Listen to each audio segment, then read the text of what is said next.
Cet épisode bonus fait suite à l'épisode 53 de Bas de Carré ayant pour invité Myriam Paris. Pour que l'épisode 53 ne soit pas trop long, je vous ai extrait la présentation de l'UFR, l'Union des femmes réunionnaises, dans cet épisode bonus que vous écoutez actuellement. Toutes les notes de l'épisode sont à retrouver en description. Je vous laisse tout de suite avec Myriam Paris qui nous parle de la création de ce mouvement. D'ailleurs, tu voulais peut-être nous parler de la création de cette union, de ce mouvement féministe, l'Union des femmes de la Réunion, Ouais, dire un petit mot sur 1946. ouais, tout à fait. Le fil conducteur de ma thèse, le focus de ma thèse, c'est vraiment d'avoir à essayer de restituer autant que possible, avec les sources disponibles, l'histoire de ce mouvement féministe anticolonial qui reste encore très peu connu. Alors, l'Union des femmes de la Réunion existe toujours. D'accord. C'est une organisation qui existe toujours.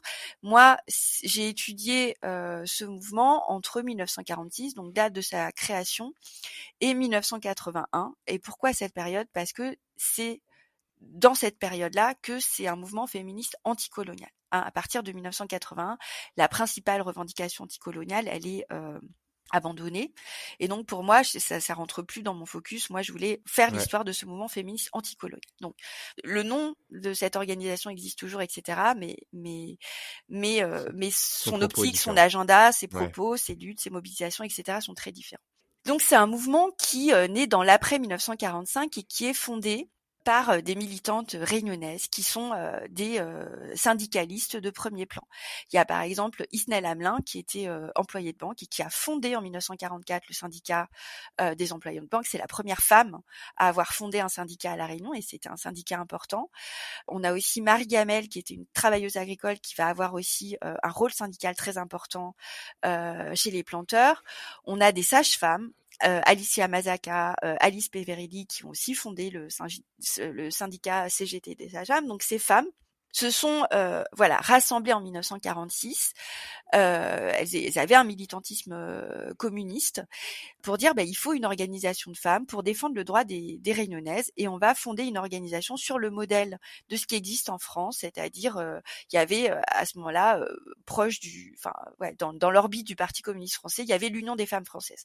Et elles se sont organisées en tant que section réunionnaise de l'Union des femmes françaises D'accord. dans un premier temps. Et en fait, ça a été très très vite une organisation très populaire. Il y a une militante qui parle de 2300 adhérents dès 1947. Donc on voit que c'est une organisation qui est très influente auprès des femmes des classes populaires et ça c'est une nouveauté à La Réunion, enfin de femmes de femmes des classes populaires qui sont organisées. Donc si on a une direction qui est plutôt composée d'employés, d'infirmières, de sages-femmes, on a des adhérentes qui sont des couturières, qui sont des blanchisseuses, qui sont des ouvrières agricoles, qui sont des employés domestiques, qui sont Des pour la femmes au foyer, plupart, j'imagine.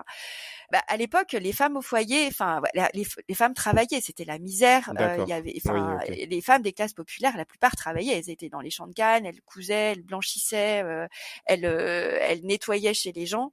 Mais manger, ça impliquait beaucoup de travailler. Enfin, c'était en fait une fraction populaire, pas majoritaire, qui était celle des femmes dont le mari pouvait apporter un revenu suffisant pour entretenir D'accord. le foyer. En fait, ces femmes-là étaient quand même assez minoritaires. Il y avait un niveau de pauvreté à l'époque qui était vraiment très très profond. Et donc c'est une organisation, l'Union des femmes l'Union des femmes de la Réunion, qui réunit massivement des femmes qui sont très pauvres, qui sont précarisées et qui sont majoritairement non blanches. C'est quoi l'agenda entre 1946 et à partir de 1946 ? C'est d'abord les droits sociaux qu'ont obtenus les Françaises en 46. On est dans le contexte départementalisation, donc normalement c'est censé sur le papier on a l'abolition du statut colonial, mais il y a toujours pas de sécurité sociale, il y a pas d'accès aux soins, il y a pas de remboursement de soins, il y a pas de remboursement de médicaments, il y a pas d'arrêt maladie dans le travail. Donc tout ça, ça n'existe pas. Il y a pas d'allocation familiale, il y a pas de retraite, il y a pas de congé maternité, il y a pas de salaire minimum. Donc il y a pas toutes ces ressources en fait. Et en fait, elles vont se battre prioritairement pour obtenir toutes ces ressources auxquelles les Françaises ont droit. C'est inscrit dans la citoyenneté sociale des Françaises. C'est les allocations familiales, par exemple. Toutes les Françaises, quelles que soient leurs conditions sociales, ont droit aux allocations familiales. Eh bien, pas les Réunionnaises. Donc ça, c'est vraiment une lutte qu'elles vont mener de manière continue, d'obtenir tous ces droits sociaux qui vont permettre par la suite de réduire la mortalité infantile. Et elles réclament donc ces droits sociaux et elles réclament l'abolition du colonialisme. C'est-à-dire que le fait d'être privé des droits de citoyenne française. Donc voilà, tous ces droits sociaux, ils sont attachés à la citoyenneté française. Et pour elles, l'abolition du colonialisme, ça passe par ce qu'elles appellent à ce moment-là une véritable départementalisation, c'est-à-dire une départementalisation qui fait qu'elles peuvent jouir de tous les droits attachés à la citoyenneté française, ce qui n'est pas le cas et ce qui va pas être le cas très très longtemps et ce qui est encore aujourd'hui pas le cas.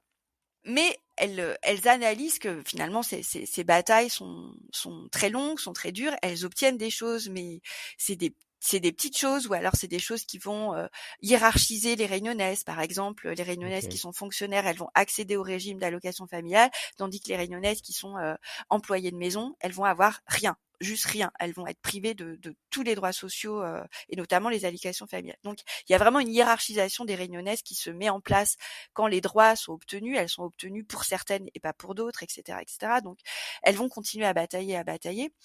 Et à partir de 1966, enfin, elles font le constat dans les années 50 que, en fait, ce que les autorités appellent départementalisation, c'est une manière de continuer la colonisation sous un autre moyen. C'est-à-dire que c'est une continuité du colonialisme. Et ça, elles vont faire ce constat avec les militants et militantes communistes dès la fin des années 40. Hein. C'est aussi ce qui va être dit en Martinique, en Guadeloupe, par Aimé Césaire, par des militantes féministes là-bas aussi, parce qu'il y a aussi des mouvements féministes liés au Parti communiste qui se créent là-bas, en Martinique et en Guadeloupe, il y a l'Union des femmes martiniquaises, l'Union des femmes guadeloupéennes.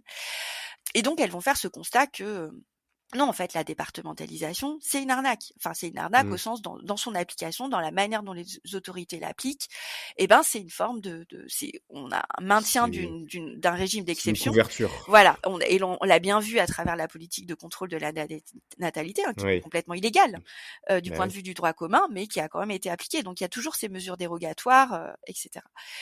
Et donc, elles disent non. En fait, c'est la départementalisation, c'est le colonialisme sous d'autres formes. Donc, elles vont plaider pour l'autodétermination, c'est-à-dire qu'il va y avoir une radicalisation de leur engagement anticolonial qui va être en lien beaucoup avec les rencontres qu'elles vont faire avec des femmes d'autres pays colonisés, et notamment des malgaches. Elles vont beaucoup lutter aux côtés de militantes malgaches et des algériennes. Hein. C'est la période aussi où le militantisme indépendantiste voilà, à Madagascar et en Algérie va être très fort, et elles vont avoir des liens importants avec ces luttes-là, des liens de solidarité.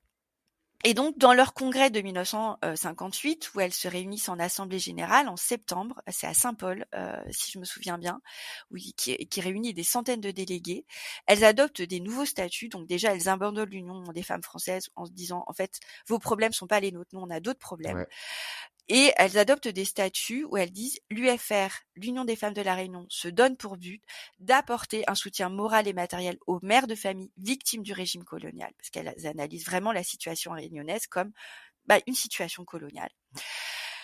Elles adoptent que l'UFR se donne pour but la reconnaissance aux réunionnaises du droit de gérer eux-mêmes et démocratiquement leurs propres affaires. Donc c'est la revendication d'autodétermination, d'autonomie, c'est-à-dire que l'idée d'une souveraineté politique, mais qui est compatible avec le maintien de la citoyenneté française. Donc c'est pas l'indépendance, mais c'est l'autonomie qui va être la revendication anticoloniale. Et elle se donne pour but de soutenir la lutte des peuples coloniaux pour leur indépendance, et en premier lieu celle des peuples malgaches. Donc vraiment, on a une radicalisation du militantisme anticolonial de l'Union des femmes de la Réunion à ce moment-là. Qui est nécessaire face à l'oppression qui existait. Exactement, qui est oui, le corollaire de l'oppression coloniale qui est manifeste, et qui se manifeste de beaucoup de manières. Bon, déjà, voilà, j'ai parlé des droits sociaux, donc elles vont être très mobilisées pour les droits sociaux, pour les salaires, pour les droits électoraux, dans un contexte qui est de forte répression de militantisme communiste et anticolonial. Hein. J'ai parlé de l'élection frauduleuse de Michel Debré, mais en fait, toutes les élections sont frauduleuses.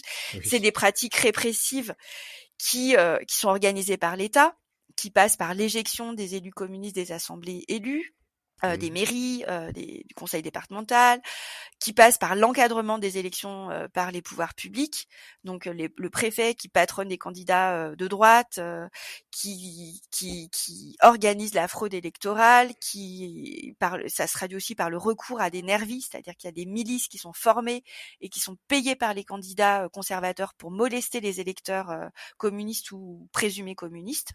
Et donc les militantes de La Réunion, elles vont subir des agressions physiques, leurs enfants vont être agressés aussi, molestés à la sortie des écoles, etc. Donc il y a un droit de vote qui est bafoué. Et donc elles vont se battre finalement pour ce droit de vote qu'elles n'ont pas, que les Réunionnaises n'ont pas. Il n'y a pas de suffrage universel à La Réunion jusqu'à la fin des années 70, et donc elles vont avoir un militantisme suffragiste qui va être important. Elles vont se battre aussi contre le Bumindum. Alors le Bumindum, je rappelle, c'est une politique pareille qui est organisée aussi par Michel Debré, qui consiste à organiser l'émigration de Réunionnais, Réunionnaises, mais aussi de Martiniquais, Martiniquaises et de Guadeloupéennes en France, voilà, pour produire la main-d'œuvre. Il n'y a plus besoin de main-d'œuvre à La Réunion, mais du coup, on va faire de la main-d'œuvre en France. Et du même coup, on fait, il y a deux coups, d'une pierre deux coups, c'est comme ça qu'on dit. C'est-à-dire qu'en même temps, ça permet de freiner la croissance démographique à La Réunion, parce qu'on transfère une grande partie des milliers de Réunionnaises et Réunionnais en France, et puis en même temps ça permet de pallier le manque de main d'œuvre en France. Il y a plus besoin de main d'œuvre à La Réunion, mais il y en a besoin en France. Et ça permet, et les autorités le disent aussi, que l'idée c'est d'envoyer le maximum de jeunes femmes en âge de procréer. C'est-à-dire il y a aussi cette politique antinataliste qui passe par l'organisation de l'émigration de jeunes Réunionnaises en France. Et ça, c'est aussi un vrai truc, de faire en sorte qu'il y ait moins de naissances à La Réunion. Et donc, elles vont se battre, comme je l'ai montré, pour la politique, contre la politique antinataliste qui est instituée à La Réunion.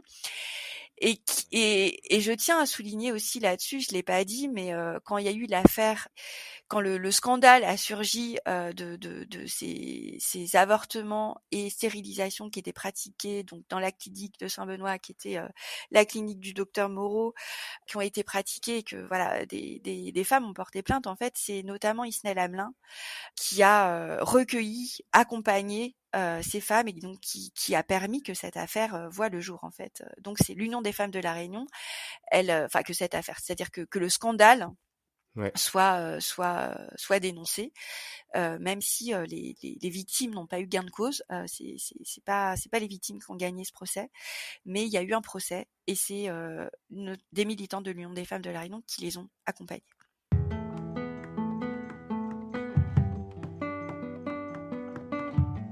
On espère que cet épisode vous a plu.